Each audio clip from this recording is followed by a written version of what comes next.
We are here in front of the Tricastin Nuclear Center. We can see the water vapor getting out of the cooling towers of the enrichment plant. And we also see the two chimneys of the nuclear plant, very small chimneys.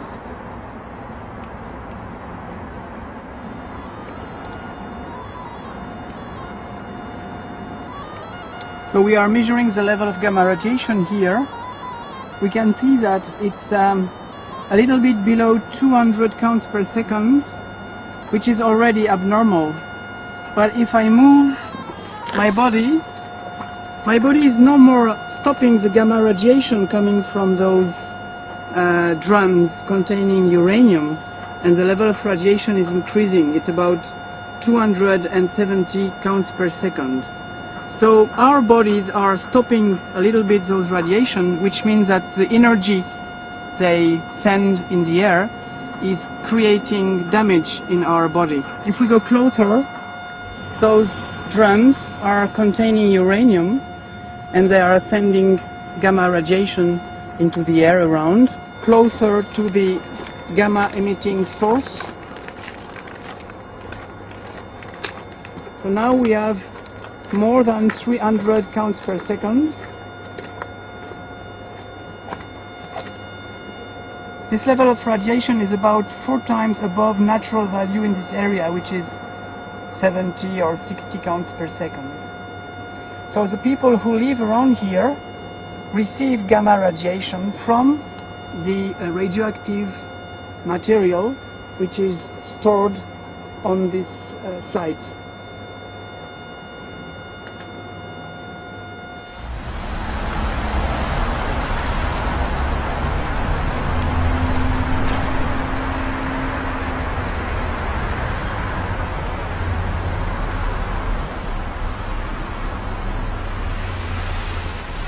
Uranium. Isn't it like a chemical? Yeah, it's like a chemical, isn't it? No, I don't know what it is. In a country. Is it a country? No. It is like, isn't it like a bit like plutonium? Yeah. Is it? Like some sort of explosive or something like that. Uranium? Uranium? What's that? A nuclear thing. I don't know in English what it's called. It's a nice thing, I might say. It's used for good and for bad. That's the stuff that they make nuclear stuff out of? Yeah, that's dangerous. Uranium?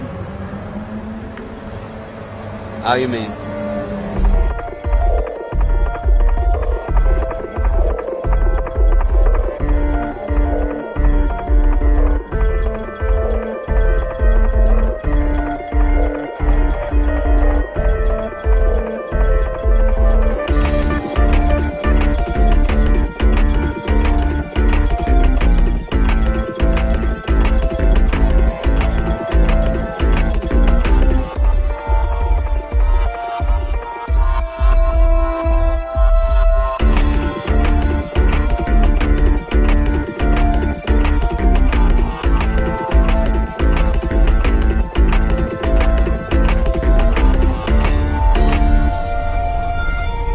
We have to be really, really careful because we are dealing with uranium. On the corner here is emergency services. On the right, this is where our big medical centre is.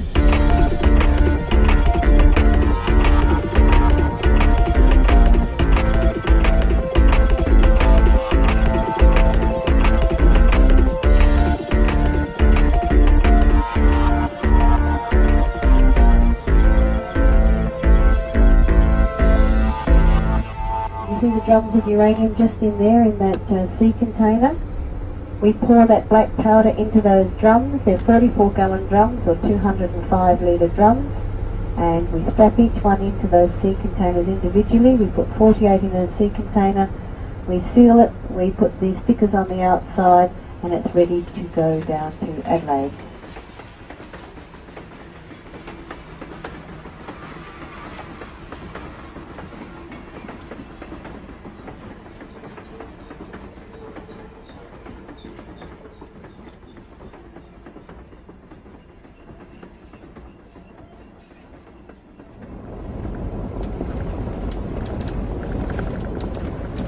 no one knows enough about it, you know, especially up here. They're not familiar because all that stuff's all new stuff to the people that are living up within this area. And when mining companies do come in to the towns to talk about and advise the communities of, you know, what's going to happen, they don't tell you the potential dangers of that mining. They tell you all the good things that's going to happen. What about four big uranium mining within a radius of 50 kilometres or, well, Roxbury's about 100 from here, but if you go to the east, you're probably looking at 50 kilometres. So, say within a radius of 150 kilometres, you've got about 3 or 4 big mines, uranium mining, that's going to happen. Any minerals or anything like that was seen by Aboriginal people as poison, and they never touched that. They never went near that. There's always stories that, and they're terrible stories, they're bad stories, saying that you shouldn't go near that place because that is a bad place, that place is poisonous.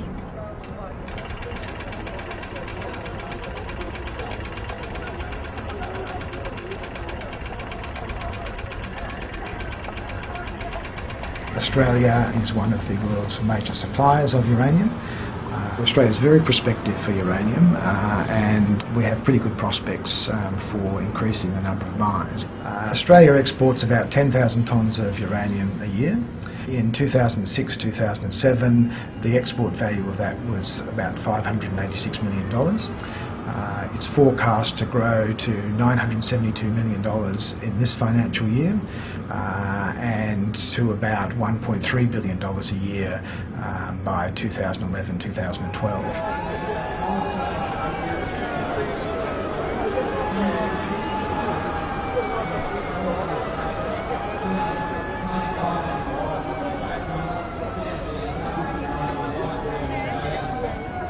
Uranium, in our eyes, is a very special mineral. It's unlike any other mineral on Earth. It's linked to the production of the world's worst industrial wastes, and it's linked to the creation, the spread, the proliferation of the world's worst ever weapons. So, from an Australian perspective, as a country that holds around 35 or 40% of the world's uranium, the thing that we are hoping to do, and the thing that we see as our responsibility, and the best thing we could do for the world, is keep the genie in the bottle.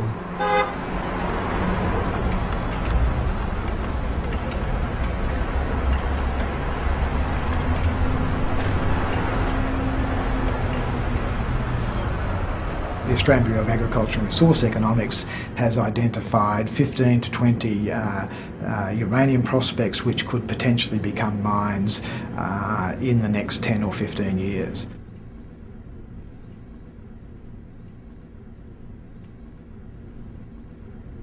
So Australia is very prospective for uranium. Australia is one of the world's major suppliers of uranium. People want our product, they're going to keep wanting it. The British have just committed to the nuclear power industry for at least another 70 years. So people want our product and we can supply it.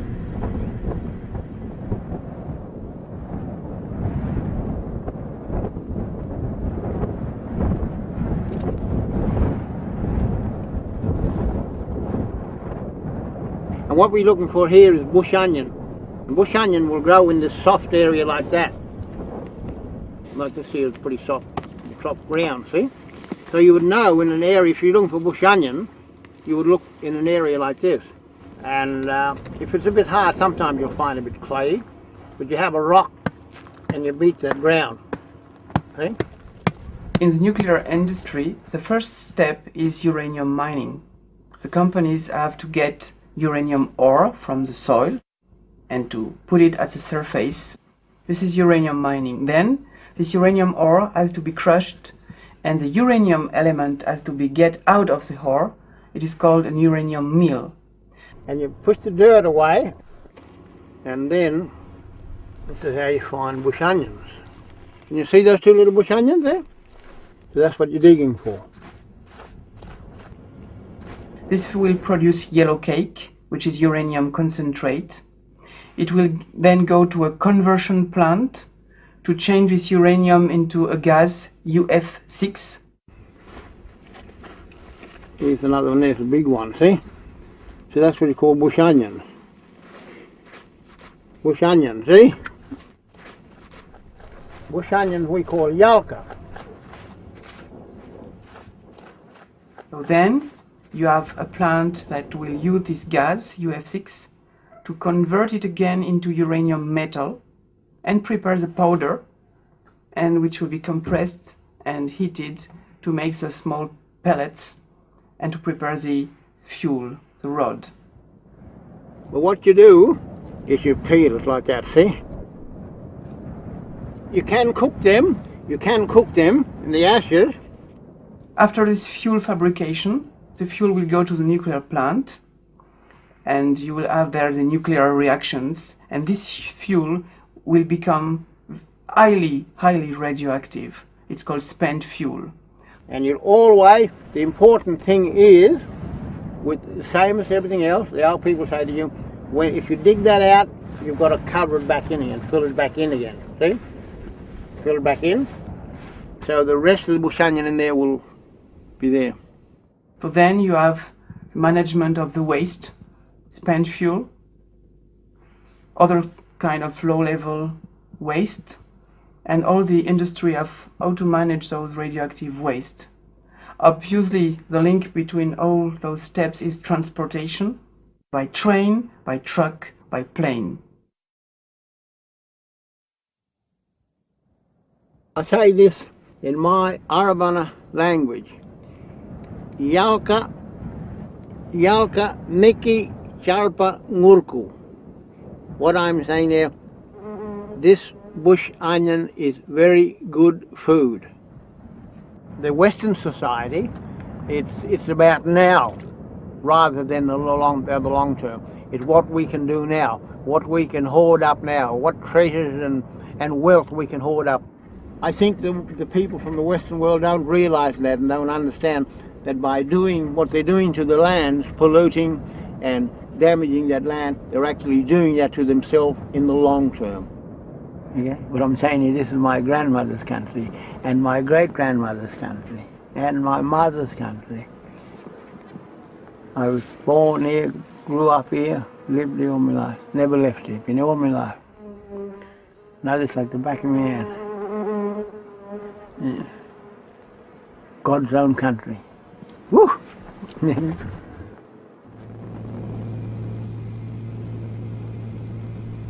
We have real concerns in Australia about the long-term impacts of uranium mining. The long-term social impacts, the long-term cultural impacts on Indigenous people, obviously the long-term environmental impacts from leaking tailings dams and from contaminated water. We also have concerns about the long-term financial impacts, because what we've found so often across the mining sector in Australia is that mining companies quickly form, quickly identify deposits of whatever that mineral that's in demand is. They access it, process it, sell it, and then they finish.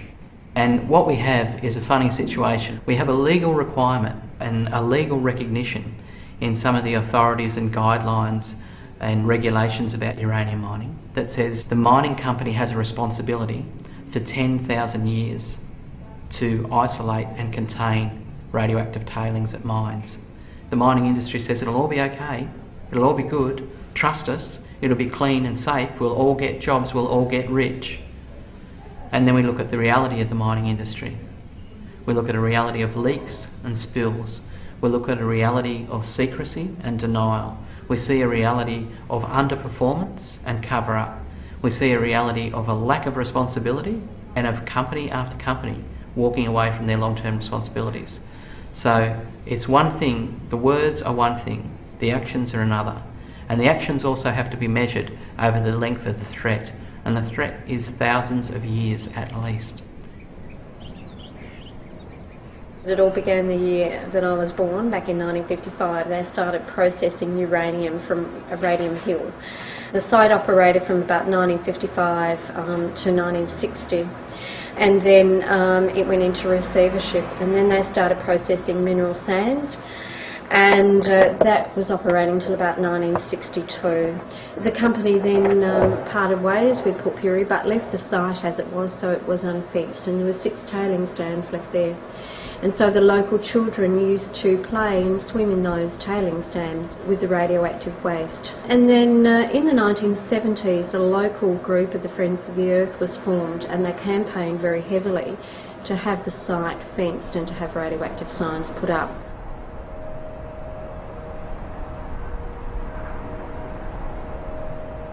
Mining companies can say whatever they want. Politicians can say whatever they want. In a decade, they won't be a politician anymore. In 2 decades, they won't be a mining company anymore. In 4 decades, they won't be alive anymore. Against the spectrum of 10,000 years of threat, their promises are pretty hollow.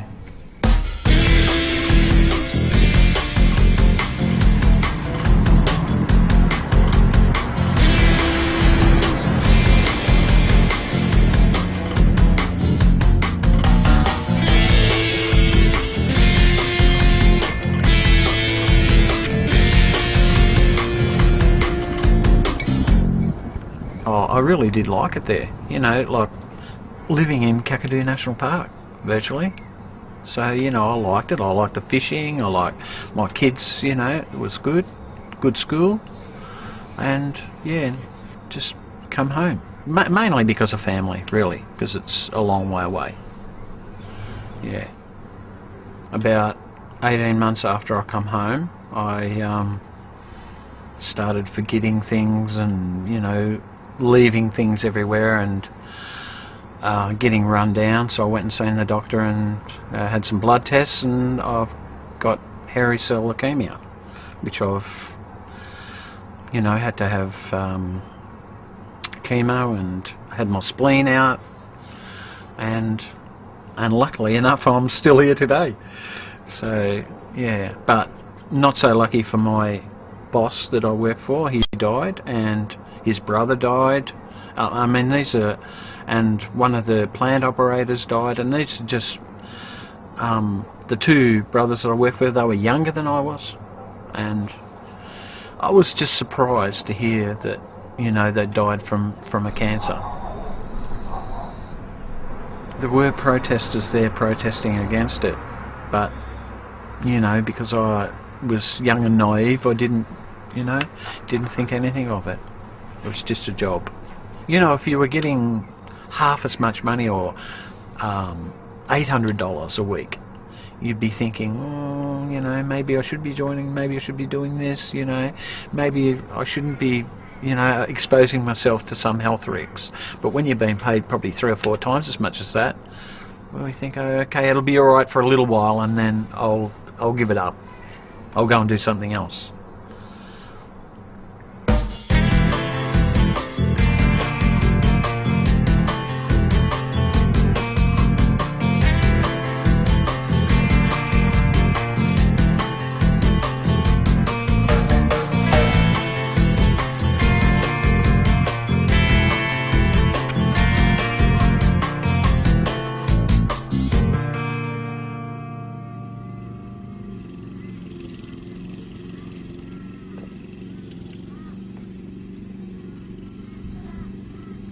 At the moment we're about 5,500 people. We'll grow to 10, maybe 12,000 people. We have a cemetery in Roxby Downs with nobody in it, and that cemetery has been in existence for about 18 years and there's still no one in it. The mine's been very important for South Australia. It's created a lot of employment, but I think the mine, BHP Billiton, is very proactive in trying to make sure that whatever they're doing is going to also enhance our environment. They're not here to be doing what they can and exploiting or creating problems environmentally. They actually have a big team of people making sure that everything they do is done the right way, so they can leave less of an impact upon our environment, which I think is great.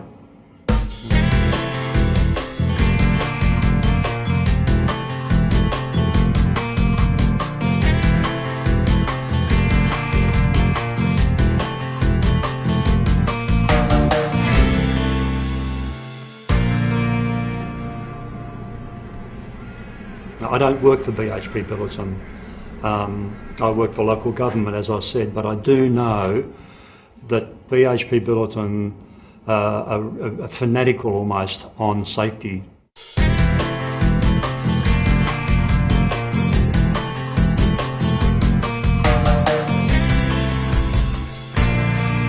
I don't wish to blow, sing BHP Billiton's praises, but it's a fact. They are, everything they do, they're trying to make sure that it's going to come at a, less of an impact damage, be more, hopefully, a chance to mine, but also to be respectful of the resources around them, natural resources, and so I think they're doing that.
Well, apparently there was some yellow cake found in the township in containers.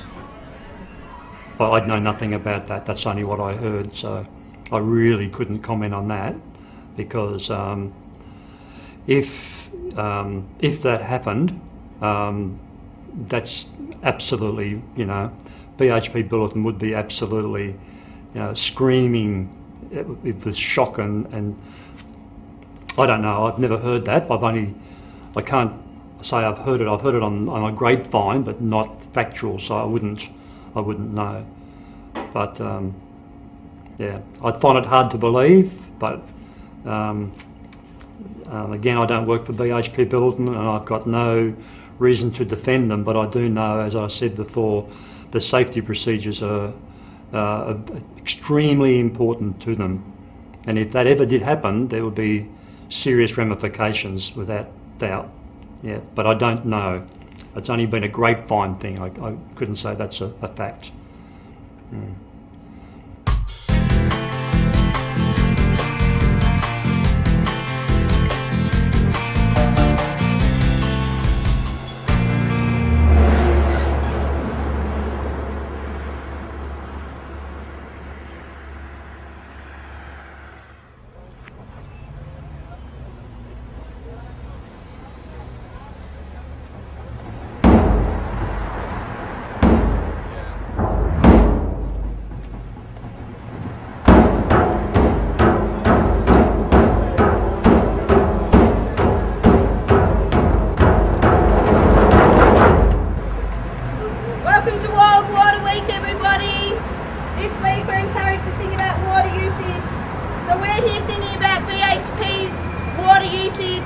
In just one uranium mine, BHP sucks up over 35 million litres of water a day. 35 million litres of water every day goes into the BHP Roxbury Downs uranium mine. We don't think this is okay, and we're happy to stand up in silly suits on waste barrels, be late for work, and hang around here because we don't think it's good enough for Australians. It's not good enough for the people who are going to use our uranium overseas. We're all on one planet and we need to conserve our water across the world so we can have water for future generations, not for toxic uranium mines.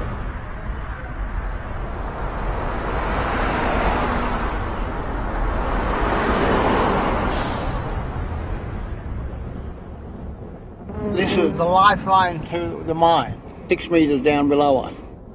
Without this pipeline, that mine could not exist.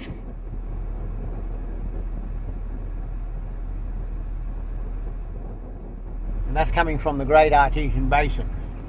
Without this pipeline here, that mine could not survive. At the moment, the mine draws on the Great Artesian Basin for its water supply. It in fact uses about 3/4 of its allowable arrangement.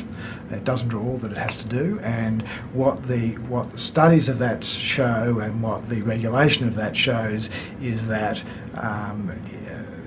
the Great Artesian Basin is sustainable, notwithstanding the fact that the Olympic Dam draws on it for its water supply.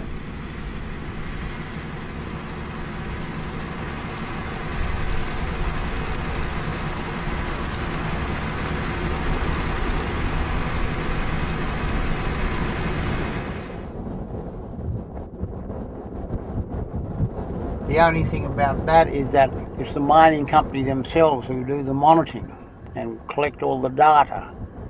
And if they want to manipulate that data, they can, because no one else sees it. If there's an impact on the basin, you wouldn't know, because they're not going to tell you that anyhow, because it's their livelihood that's threatened. So that's water that's coming out of the Great Artesian Basin. And I suppose you call it artificial. Down the track we'll see natural water escaping from the Great Artesian Basin in the mound springs and that. So it's amazing to look at this dry and this arid looking land. You wouldn't expect to find so much water below, but there is. Yeah. Again, the changes since the mining, you've got a depression, as you'll see in there. See, there's a depression. In the past, you didn't have that. There was a level filling across there, rather than a depression. Aboriginal people who live in the area have absolutely noticed that natural springs and natural outlets for Great Artesian Basin water called mound springs, which have been really important both culturally and for ceremony significance, they're drying up. Flow rates are reduced. These are significant impacts, and the appetite for water at the Olympic Dam mine is only increasing. The Olympic Dam mine, owned by the world's largest mining company, BHP Billiton, every day sucks up at least 32-35 million litres of water every day. Without cost, it sucks that up free from ancient fossil groundwater reserves.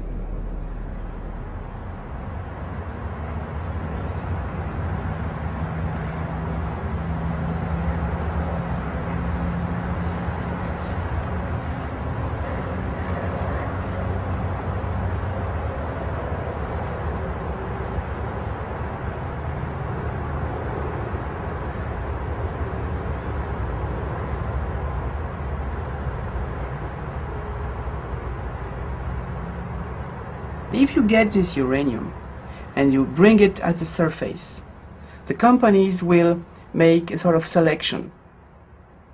The most active rocks will be sent to the uranium mill that will prepare yellow cake, uranium concentrate, but they will leave a lot of radioactive mud called tailings.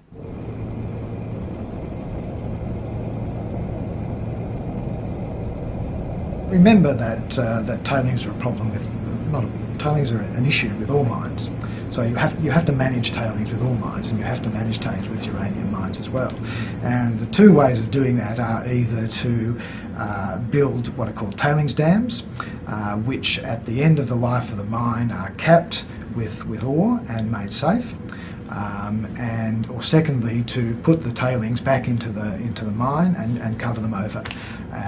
Both of those ways are both best practice and environmental best practices, engineering best practice and environmental best practice.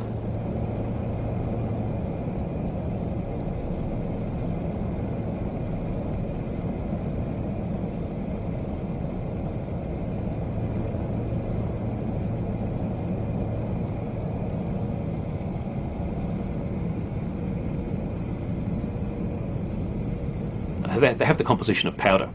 It's readily eroded by wind or by water, and those tailings are going to remain hazardous for thousands of years. The volume is so large that the company they intend to leave it on the surface and not move it. You know, that they're looking to just leave it on site.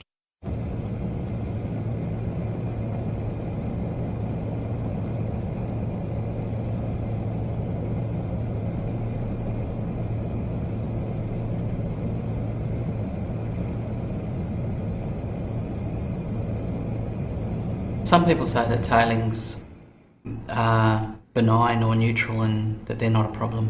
Tailings are in fact less radioactive and less dangerous than the materials from which they come, because the uranium oxide, as the uranium ore, has been extracted.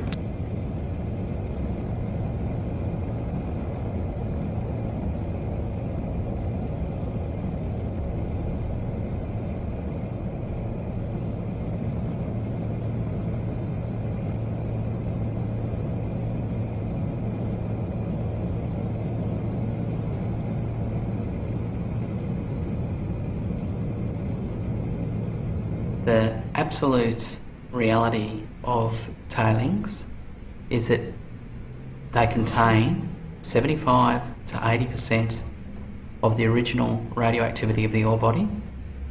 The only radioactive element that is taken out in the process is uranium-308, which is one of a host of elements. And that material, which was previously secure and inert, has now been broken up and mobilised.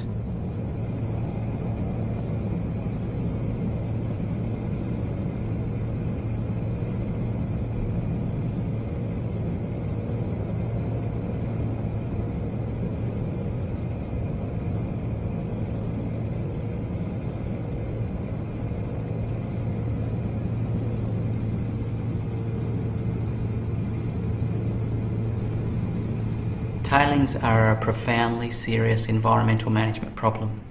Those who downplay the seriousness of this problem either have not read the technical detail, or they have read that technical detail and they've decided that that's not as important as the profit bottom line. Uranium mining in Australia is heavily regulated. It's heavily scrutinised. There are laws at the national level. There are laws governing environmental protection at the national level. There are laws governing environmental protection at the state level. There are laws governing the mining of uranium and the transport of uranium.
We are trying to overtake this truck, which is transporting uranium from the concentration plant to the enrichment plant, and probably when we will overtake him, we will measure excess radiation in our car.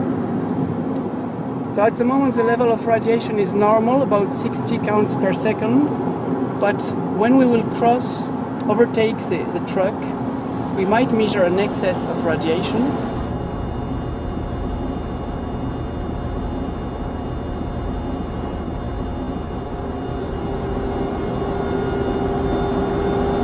It's much higher than the natural radiation level, which is about less than 100.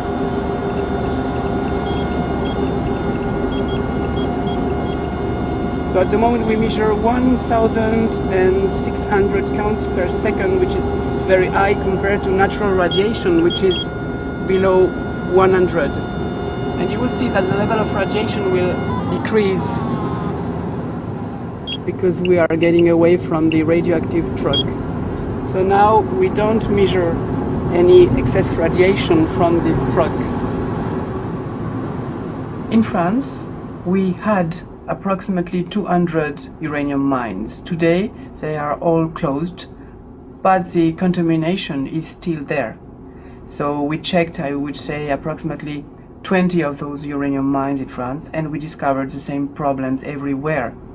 Water contamination, sediments in lakes and rivers contamination, aquatic plants contamination, the fact that radioactive rocks from the mine have been reused even for constructing buildings or roads, and the problems are the same at all different mines.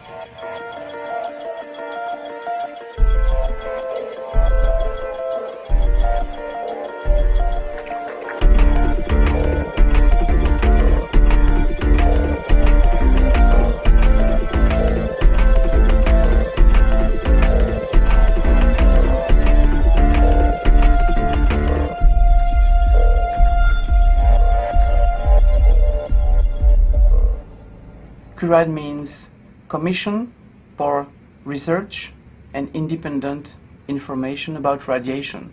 So it's an NGO which has been created in 1986, just after the Chernobyl accident, because the French government said that in France we had absolutely no contamination from Chernobyl, which was wrong. So a group of people decided to set up this organization, to hire scientists, to buy equipment, and to create an independent laboratory. So our action is to make measurements and to improve people knowledge, people awareness about the problems linked with radiation in the environment, radiation at home, radiation at the hospital, and obviously nuclear energy and its impact.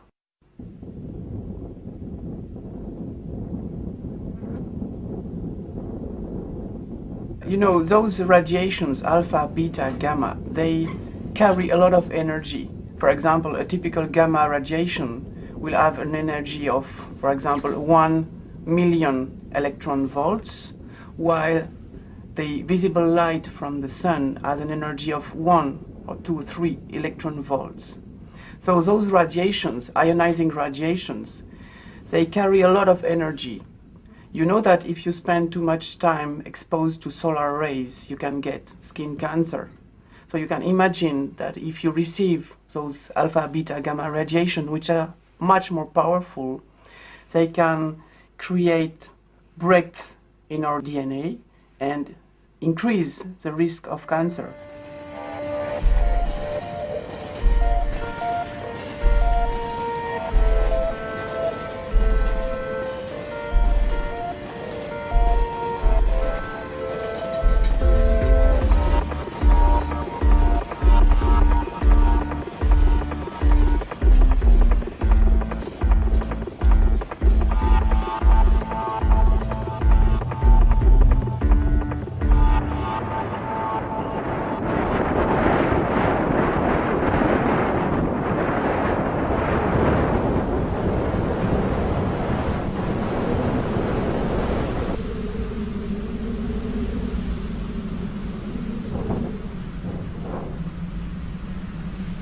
Es gibt historische Gründe für die Ablehnung der Atomenergie, die sind nach wie vor richtig, zum Teil sogar verschärft. Das ist die Frage der unzureichenden Entsorgung. Das ist die Frage der Risiken, wobei bei Atomenergie nicht die Frage der Eintrittswahrscheinlichkeit das Entscheidende ist, sondern der mögliche Schadensumfang. Jede Risikoanalyse hat immer zwei Komponenten, also die Eintrittswahrscheinlichkeit, die ist sicherlich geringer als beispielsweise ein stehen gebliebener Fahrstuhl. Aber auf der anderen Seite ist dafür die andere Komponente so gewichtig, nämlich die möglichen Folgen, dass eben die zweite Komponente, die genauso wichtig ist, umso mehr zum Tragen kommt. Der dritte Punkt ist der militärische Missbrauch. Und der vierte, der in den letzten Jahren verstärkt dazugekommen ist der terroristische Missbrauch, der vielfältige Komponenten hat, die anfangen von Atomüberfällen durch beispielsweise Terroristen bis hin zu der Frage gezielter Flugzeugabstürze.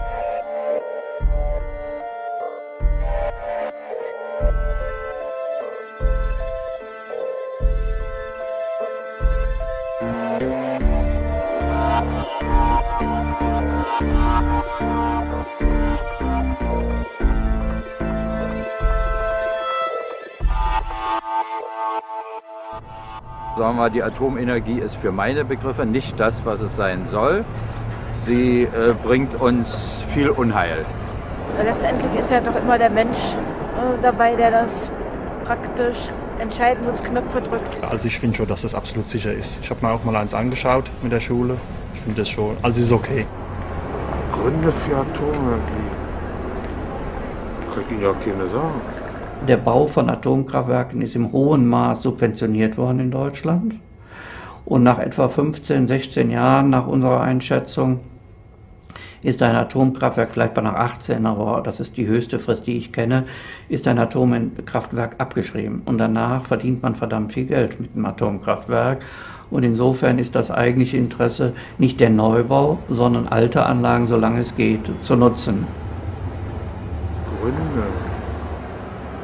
Das am billigsten ist, denke ich mir mal.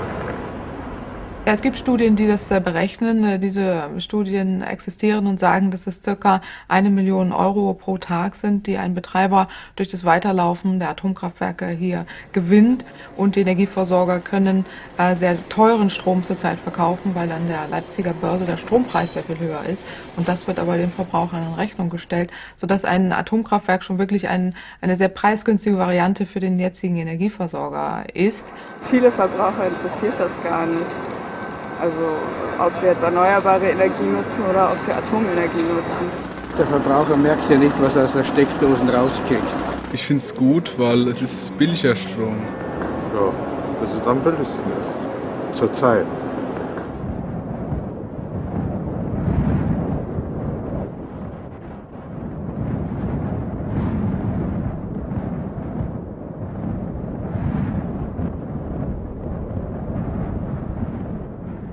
Tatbestand ist, wenn man die nächsten 15 Jahre sich anguckt, werden erneuerbare Energien auf jeden Fall preiswerter, traditionelle Energieformen teurer. Und spätestens also Jahre 2020 werden die Erneuerbaren im Schnitt preisgünstiger sein. Also alternative Energien ist ein Schlagwort, das eigentlich nicht mehr zeitgemäß ist. Wir haben im Wesentlichen die Energiewirtschaft hat sich im Wesentlichen der Ressourcen an Kohle, an Öl und an Gas bedient. Das muss zurückgehen, weil diese Ressourcen verschwinden. Und dann gibt es Möglichkeiten dreierlei Art. Das eine und bei weitem interessanteste, aber am wenigsten populäre ist, weniger Energie zu verbrauchen. Das ist auch ein technisches Problem. Es ist nicht nur, dass man sein eigenes Verhalten verändert, sondern das ist ein ganz großes Potenzial. Sodass jede Kilowattstunde, die ich nicht verbrauche, brauche ich nicht mit fossilen Energien oder auch nicht mit Atomstrom oder auch nicht mit Windstrom zu füllen. Das zweite ist der ganze Bereich der erneuerbaren Technologien, der jetzt in starkem Maße in Gang kommt. Wir haben also hier in Deutschland inzwischen etwa halb so viel, wie wir Atomstrom haben, schon Strom an erneuerbaren Energien. Und das dritte wäre die Atomenergie, deren weltweite Bedeutung wesentlich geringer inzwischen ist als die der erneuerbaren Energien.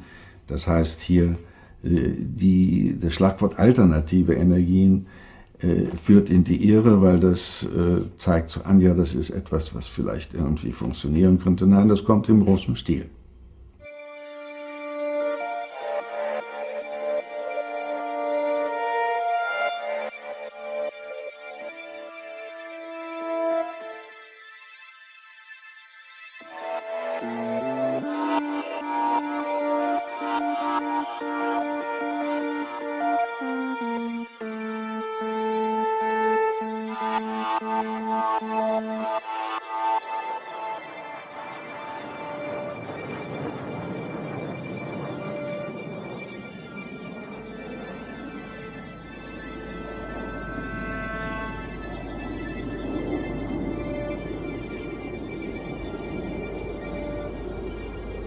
Wir haben eine intensive Debatte beispielsweise in der Enquete-Kommission des Deutschen Bundestages schon in den 80er Jahren, Ende der 80er Jahre gehabt. Und damals war die Kommission mehrheitlich besetzt von Befürwortern der Atomenergie, unter anderem auch durch Professor Michaelis, der in Deutschland das Handbuch für die Kernenergie geschrieben hat, also sozusagen einer der Hauptmotoren für die Kernenergie. Und wir haben uns mit der Frage beschäftigt, kann die Atomenergie das Klimaproblem lösen? Und das Ergebnis dieser Kommission, die wie gesagt mehrheitlich aus Befürwortern bestanden hat, war einstimmig: Die Atomenergie kann das nicht. Gut, ich persönlich fand sie einfach kitschig, die Kampagne. Und ich glaube, dafür ist auch viel zu viel im Kopf drin, was in den letzten 20 Jahren passiert ist, dass ein paar glücklich schauende Kühe vor dem Atomkraftwerk nicht unbedingt die Sache verniedlichen können. All die Herren, die jetzt so tun, als sei der Klimaschutz was Neues, waren alle schon in den 90er Jahren in den Debatten beteiligt. Wir haben bei den Ausstiegsverhandlungen die gesamte Klimaproblematik mitbehandelt. Das Problem ist nur, dass die Politik jetzt in der Hand dieser Konzerne ist.